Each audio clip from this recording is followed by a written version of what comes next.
Hello guys, welcome back to English literature classes. Today our topic is The Lake Isle of Innisfree by William Butler Yeats. Okay, so without wasting much time, we should start this video on this topic. The Lake Isle of Innisfree poem written by William Butler Yeats. Okay, first of all, we would know about the William Butler Yeats. Okay,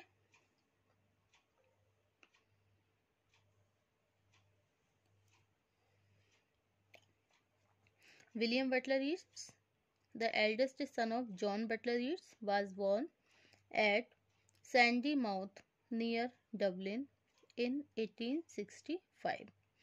His father was an intellectual and opposed orthodox dogmas.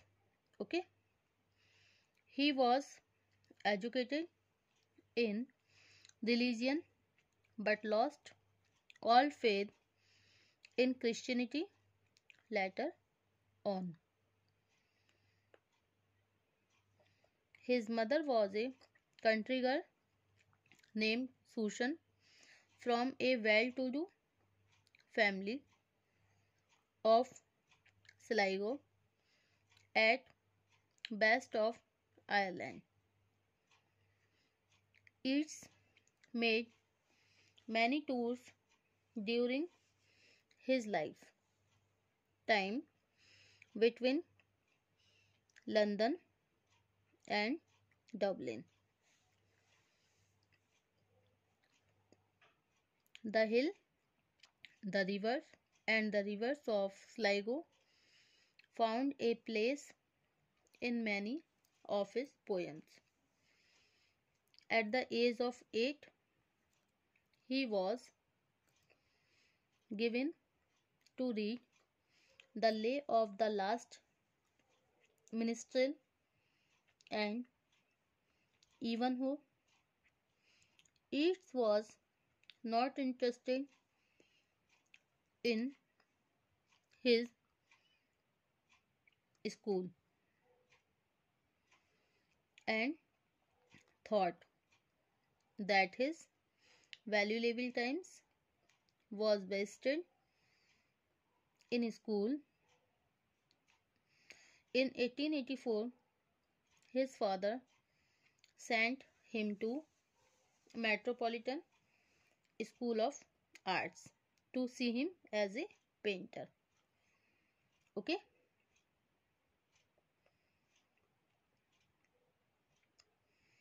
Yeats started painting, but soon his interest in painting waned and he was switched over to writing dramatic poetry. He composed plays like The Island of Status,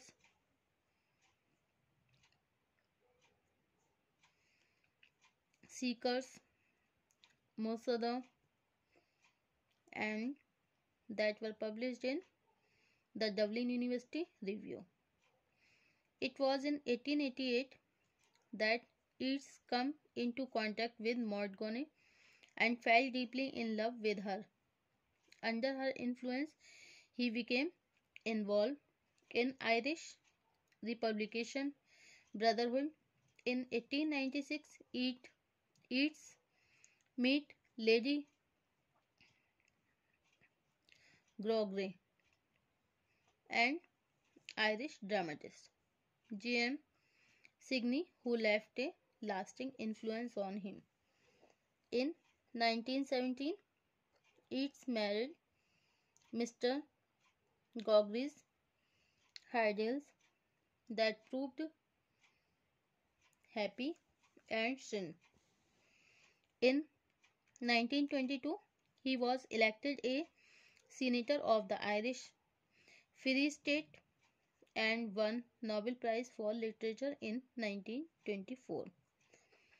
His works: The Crossway, 1889, The Wind Among the Rich 1899, Responsibilities 1914, The Tower 1928, Poetry। अब play कौन से हैं इनके, जैसे the land of heart's desire है, the play for dancer है, four play of dancer है। Okay. अब प्रोज वर्क कौन से हैं इनके, प्रोज वर्क हैं जैसे ऑटोबायोग्राफीज है, एसे एंड इंट्रोडक्शन है, लेटर ऑन पोएट्री है। ओके। और other work, the poem of William Blake, Irish fairy and folk tales, a book of Irish verse selected by W Yeats, Gitanjali of Tagore, W Yeats 1913, Oxford book of English verse by W Yeats 1936। Okay.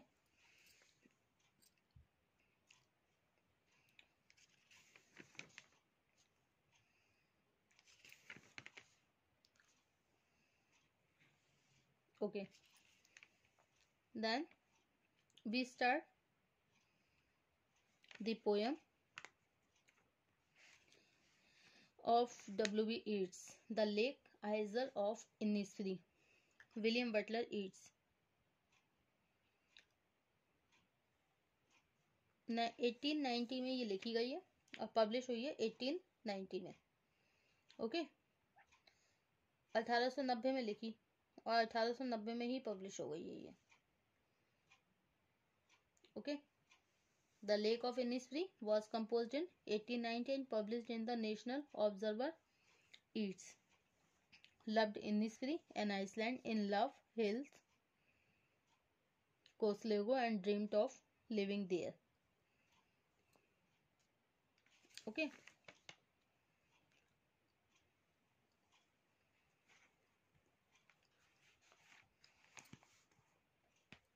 I will arise and go now, and go to the Innisfree, and small cabin built there, a hive for the honeybee, and live alone in the beloved glade. Okay.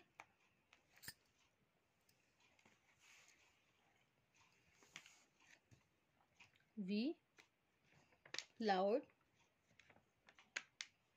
glade।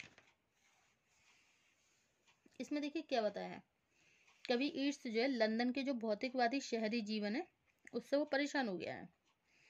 वो आध्यात्मिक शांति की खोज में प्राकृतिक सौंदर्य से परिपूर्ण Ireland स्थित द्वीप समूह का नाम है ये इनिस्फ्री। ओके। इनिस्फ्री जाना चाहता है। यह वो स्थान है जहां कवि ने अपने बचपन का अधिकतर भाग व्यतीत किया। वहां पहुंचकर वह मिट्टी और नरसल की लकड़ियों से एक झोंपड़ी बनाना चाहता है। ओके। और उस कुटिया के पास 9 क्यारियां लगाएगा जिसमें वो सैम की फली बोना चाहता है और वहां मधुमक्खियों की मधुर और संगीतमय भिनभिनाहट के बीच उसे मधुर आनंद आएगा और इस सुंदर और प्राकृतिक वातावरण में वह शांतिपूर्ण ढंग से रहेगा तथा मानसिक और आध्यात्मिक शांति प्राप्त करेगा, क्योंकि यहाँ सुबह होने के साथ साथ चारों ओर शांति फैल जाती है। दोपहर के समय सूर्य की किरणें अपनी जगमगाहट से सारे वातावरण को प्रकाशित कर देती हैं। रात में चंद्रमा की दूधिया चांदनी तथा तारों की मध्यम रोशनी माहौल को सुंदरता से भर देती है। संध्या का समय भिन्न भिन्न प्रकार की गाने वाली चिड़ियों के मधुर स्वर से गुंजित रहता है। कवि को यह स्थान लंदन जैसे बड़े शहर से कहीं अधिक प्रिय है। लंदन की सड़कों पर चलते हुए झील के पानी की कलकल की ध्वनि उसके कानों में गूंजती रहती है। वह हर पल उस संगीत को महसूस करता है, चाहे वह सड़क पर खड़ा हो चाहे गली में, अर्थात वो इनिस्फ्री में न होते हुए भी वहां के सुंदर दृश्य, चिड़ियों के संगीत एवं प्राकृतिक सौंदर्य को महसूस करता है। ओके।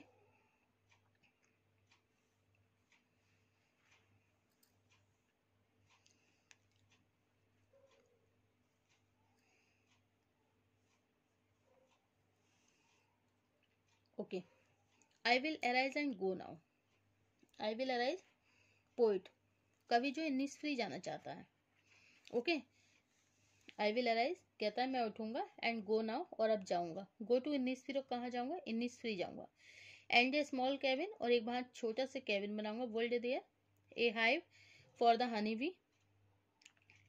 ओके, छोटा सा कैबिन बनाएंगे वहां पे, जहां पर क्या होगा बताइए, वहां मधुमक्खियों की मधुर एवं संगीतमय भिनभिनाहट के बीच उसे बहुत मजा आएगा, बहुत आनंद आएगा। ए हाइव, हाइव मीन्स क्या होता है, मधुमक्खी का छत्ता। ओके, क्या होगा, मधुमक्खी का छत्ता। For the honey bee, a hive for the honey bee मतलब मधुमक्खियों के लिए एक छत्ता भी बनाएगा।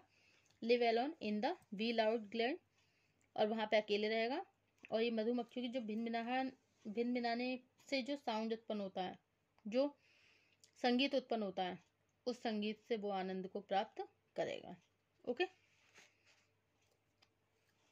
And I shall have some peace there, peace में शांति, सम में कुछ, मुझे वहां पे कुछ शांति मिलेगी।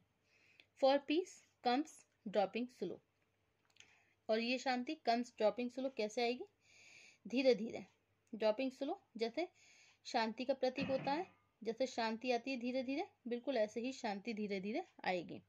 Dropping from the veils of morning, और कहाँ से आएगी, सुबह के समय, जैसे प्रभात, सुबह का समय जो होता है, वेल्स ऑफ मॉर्निंग सुबह के समय से गिर के आएगी।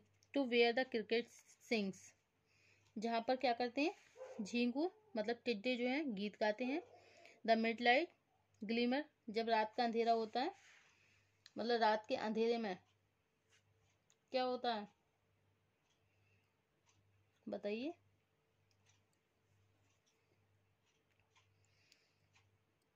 तो मिड नाइट्स आधी रात के समय, ग्लीमर चमक में, जो झींगुरों की आवाजें आती हैं, तो उस आवाज से जो संगीत उत्पन्न होगा उस आवाज को भी सुनेगा, उस मधुर आवाज को।